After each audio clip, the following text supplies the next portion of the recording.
حضرت زنیرہ یہ صحابیہ ہیں، بوڑھی ہو گئی تھی، یہ اسلام میں داخل ہوئی، چھپکے سے اسلام میں داخل ہو گئی۔ حضرت زنیرہ یہ صحابیہ ہیں، بوڑھی ہو گئی تھی، اسلام میں داخل ہوئی۔ تو یہ ابو جہل کی نوکرانی تھی، ابو جہل کے گھر میں کام کرنے والے خادمہ تھے انہوں۔ ابو جہل کو معلوم ہو گیا تو ابو جہل نے ایک مرتبہ پوچھا کہ آپ نے جو ہے اسلام کو قبول کر لیا ہے؟ تو حضرت زنیرہ نے کہا ہاں میں نے کر لیا۔ تو وہ کیا کیا، وہ ظالم مارنا شروع کر دیا۔ حضرت زنیرہ کیا کرنا شروع کر دیا، مارنا شروع کر دیا، مارا اتنا مارا، مارے کے بعد بھی انہوں تھکے نہیں۔ آخر میں اٹھا کے کیا کرا، ایک میخ لے کے ان کے سر کے اوپر مار ڈالا انہیں۔ کیا مارا انہیں؟ ایک میخ کیا کر ڈالا، یہ سر کے اوپر مارا۔ جیسے ہی مارا ان کی آنکھیں کی روشنی چلے گئی۔ حضرت زنیرہ کیا ہو گئی، اندھی ہو گئی۔ جب حضرت زنیرہ اندھی ہو گئی، اب کیا کرے، وہاں سے اٹھے، اندر گئے، جا کے جو ہے 2 رکعت نماز پڑھے اور اللہ کے سامنے دعا کرے۔ کہنے لگے اے پروردگار، اگر یہ ظالم، اگر یہ ابو جہل جو ہے اگر مجھے مار کر میرے جسم کے ٹکڑے ٹکڑے کر بھی دیتا تو جب بھی جو ہے میں یہ ایمان کو نہیں چھوڑتی، جب بھی میں اسلام کو نہیں چھوڑتی، مگر یہ مجھے کیا تانا دے رہا ہے، دیکھ تو نے جو ہے تیرے باپ دادا کے دین کو چھوڑ کر تو نے جو ہے محمد کے دین کو تو نے جو ہے قبول کر لیا ہے، اس لیے محمد کے رب نے جو ہے تجھے اندھا کر دیا۔ محمد کے رب نے تجھے کیا کر دیا، تجھے اندھا کر دیا۔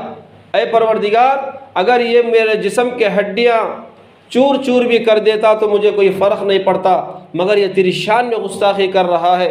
اے پروردگار، تو لوگوں کو جو ہے کہنے کا موقع کیوں دیتا ہے؟ ایسی جو ہے دل سے جو ہے ایسی دعا کرتے ہیں حضرت زنیرہ۔ علماء اکرام فرماتے ہیں کہ جو ہے ابھی وہ دعا کے ہاتھ جو ہے ابھی وہ نیچے بھی چھوڑے نہیں تھے، اللہ تعالیٰ نے ان کی آنکھوں کی روشنی لوٹا دی، ان کی آنکھوں کی روشنی اللہ تعالیٰ نے پھر لوٹا دی۔ میرے بھائی، یہ یقین جو ہے ہمیں بھی ہونا چاہیے، یہ یقین ہمیں بھی اللہ سے ہونا چاہیے، نہیں بھائی، یہی یقین ہمیں اللہ سے ہونا چاہیے۔ یہ یقین ہم بنائیں، یہ یقین ہم کیا کریں، یہ یقین ہم بنائیں۔ یہ زندگی کا مقصد کیا ہے، اللہ کو راضی کرنے کا مقصد ہے۔ حدیث پاک کا مفہوم ہے، ایک مرتبہ جبرائیل علیہ السلام کو اللہ تعالیٰ بولے تھے جبرائیل علیہ السلام کو، اے جبرائیل جنت کو جا کر بول کو۔ تو جبرائیل علیہ السلام جنت میں داخل ہوئے، جیسے ہی اندر داخل ہوئے تو دیکھا کہ جو ہے ایک روشنی دکھی کرتی، ایک نور دکھا کرتے ان کو۔ وہ جیسے ہی روشنی دکھی، حضرت جبرائیل علیہ السلام سجدے میں گر جاتی ہیں، اور روشنی کو دیکھ کو کیا کر دی، چمک کو دیکھ کو سجدے میں گر جاتی ہیں۔ جیسے ہی چمک کو دیکھ کو سجدے میں گر جاتی، اللہ تعالیٰ حکم دیتا کہتے ہیں اے جبرائیل کیا ہوا، کہیں کو سجدے میں گر گئے؟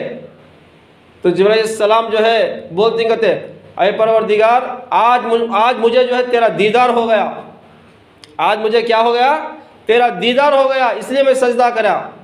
تو اللہ تعالیٰ بولتے کہتے ہیں آنکھیں پھاڑ کو دیکھ کر کو بولے کہتے سامنے پہلے دیکھ کیا ہے، تو دیکھو تو جو ہے جنت کی ایک حور جو ہے وہ مسکرا رہی، جنت کی حور کیا ہے، وہ جو ہنس رہی تھی، وہ اس کی ہنسی کے جو دانتوں کی جو چمک تھی، وہ چمک کو دیکھو وہ سجدے میں گر گئے۔ اب اندازہ لگائیں جنت کی حور کی دانتوں کی وہ چمک سے جو ہے جبرائیل السلام سجدہ کر ڈالے تو اللہ تعالیٰ جو ہے کتنے حسین و جمیل ہوں گے۔ اب جبرائیل السلام کو وہ حور بولتی کہتے کہ جبرائیل کیا تمہیں معلوم ہے اللہ تعالیٰ مجھے کس کے واسطے پیدا کری، سو معلوم کیا؟ اگر وہ جبرائیل السلام سے پوچھے انہوں تو جبرائیل السلام بولے نہیں مجھے تو معلوم نہیں آپ کو کس کے واسطے پیدا کرے۔ تو وہ حور بولی کہ اے جبرائیل، اللہ تعالیٰ جو ہے مجھے اس مرد کے لیے پیدا کیا ہے جو اپنی مرضی کو چھوڑ کر اللہ کی مرضی پر جو چلتا ہے، اپنی مرضی کو چھوڑ کر جو اللہ کی مرضی پر چلتا ہے، اللہ تعالیٰ نے اس انسان کے لیے مجھے پیدا کیا۔ اس لیے میرا بھائی ہم جو ہے اللہ کو راضی کریں۔ کسے راضی کریں بھائی؟ اللہ کو راضی کرنا۔ دنیا میں آنے کا مقصد ہی ہمارا یہ ہے۔ دنیا میں آنے کا مقصد کیا ہے بھائی؟ یہی ہے کہ ہم سے اللہ راضی ہو جائے، اللہ کے نبی صلی اللہ علیہ وسلم ہمارے سے راضی ہو جائے، یہی ہمارا زندگی کا مقصد ہے۔ دنیا کے انسانوں کو کتنا بھی راضی کرو، آخر میں وہ بولتا سنے کیا کرا انہیں بولو نہیں بھائی، وہ بولتے سو کیا کرا کر کچھ بولتے سو. اگر ہم اللہ کو راضی کریں گے، نبی پاک صلی اللہ علیہ وسلم کو اگر ہم راضی کریں گے تو میرے بھائی ہماری آخرت کا بیڑا تو پار ہو جائے. نہیں بھائی، اس لیے میرے بھائی نمازوں کی پابندی کریں اور اللہ کے احکام پر چلیں، قرآن پڑھیں، قرآن مجید کو سنیں، اور خاص کر ذکر و اذکار میں لگے رہیں. خاص کر کس میں لگے رہیں؟ ذکر و اذکار میں لگے رہیں. اور یہ جو ہے دوسرا عشرہ چل رہا ہے، یہ جو ہے دوسرا عشرہ چل رہا ہے، اس میں زیادہ سے زیادہ جو ہے توبہ و استغفار کریں، اپنے گناہوں سے معافی مانگیں. اللہ بڑے رحیم ہیں. کئی دفعہ میں نے ایک واقعے کو کہا ہے، حضرت موسیٰ علیہ السلام پر جو ہے قارون نے جو ہے زنا کی تہمت لگا دی. زنا کی تہمت تو جو ہے بہت بڑی خطرناک ہے. ظالموں نے حضرت موسیٰ علیہ السلام پر زنا کی تہمت لگائی. کس نے لگائی؟ قارون نے لگائی. موسیٰ علیہ السلام کو بہت تکلیف ہوئی. زنا جو ہے بہت بڑا جرم ہے. موسیٰ علیہ السلام کو تکلیف ہوئی تو اللہ سے کہا کہ اے پروردگار یہ معاملہ میرے ساتھ ہوا ہے. تو اللہ تعالیٰ نے فرمایا میں نے زمین کو حکم دے دیا ہے، جس نے بھی تجھے تکلیف دی ہے تو جو ہے اس کے ساتھ کیا معاملہ کرنا ہے کر لے. اب کیا ہوا؟ قارون بیٹھا ہوا ہے. موسیٰ علیہ السلام غصے کے عالم میں زمین سے کہا کہ تو جو ہے قارون کو جو ہے پکڑ لے. اب وہ قارون کیا ہوا؟ زمین کے اندر دھستا ہوا چلا گیا.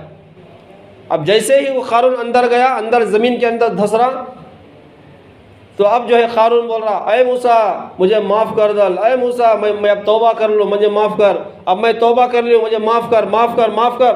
موسیٰ علیہ السلام بولے اور پکڑ اور پکڑ اور پکڑ اور پکڑ بول کو زمین کو بولے. آخر میں قارون جو ہے زمین کے اندر دھس گیا، پورا دھس گیا وہ اندر. تو اللہ تعالیٰ نے وحی نازل کی، فرمایا کہ اے موسیٰ تو تو بڑا سخت دل والا ہے، تیرا دل تو پتھر جیسا ہے، تیرا دل تو جو ہے بہت سخت ہے. فرمایا کہ اس نے جو ہے کئی دفعہ تجھ سے معافی مانگی مگر تو جو ہے مجھ سے معاف نہیں کیا. میرے عزت و جلال کی قسم اگر قارون ایک مرتبہ اگر مجھ سے معافی مانگتا تو میں اسے زمین کے اندر سے اٹھا کر اوپر کھڑا دیتا، میں اس کے گناہوں کو معاف کر دیتا. میرے بھائی اللہ تعالیٰ اتنے رحیم ہیں.